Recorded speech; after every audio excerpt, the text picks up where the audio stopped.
जी मैंने बिलावल साहब का पूरा इंटरव्यू नहीं देखा है, लेकिन मुझे लोगों ने बताया है कि उसके कंटेंट्स क्या थे।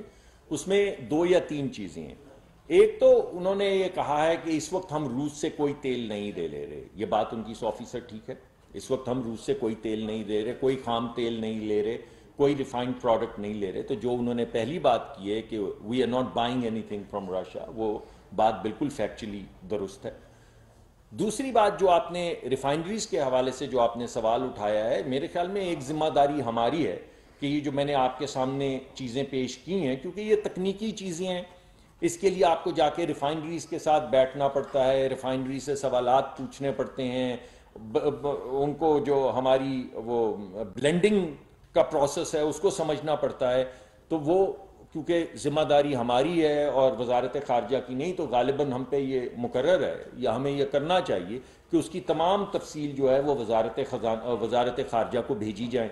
तो इंशाअल्लाह इस कन्फ्यूजन को दूर करने के लिए रिफाइनरीज के नाम के साथ और उनकी कैपेबिलिटीज़ के साथ और उस खाम तेल की क्वालिटी के साथ जिसका नाम सोकोल और यूरोल है, और उसके अलावा रूस ने इस बात पे भी आमादगी का इजहार किया है कि वो ब्लेंड करके जो चीज़ हमारे लिए काम कर रही होगी, यानी मुख्तलिफ खाम तेलों को मिला के वो खाम तेल की वो क्वालिटी देंगे जो पाकिस्तान में मैक्सिमम इस्तेमाल हो सके। तो मैं समझता हूँ किसी हद तक ये हमारा फ़र्ज़ है। शायद हमें इजाफी काम करने की ज़रूरत है हमारी वजारत को कि हम वजारत खारजा जो है उसको ऑन बोर्ड लें।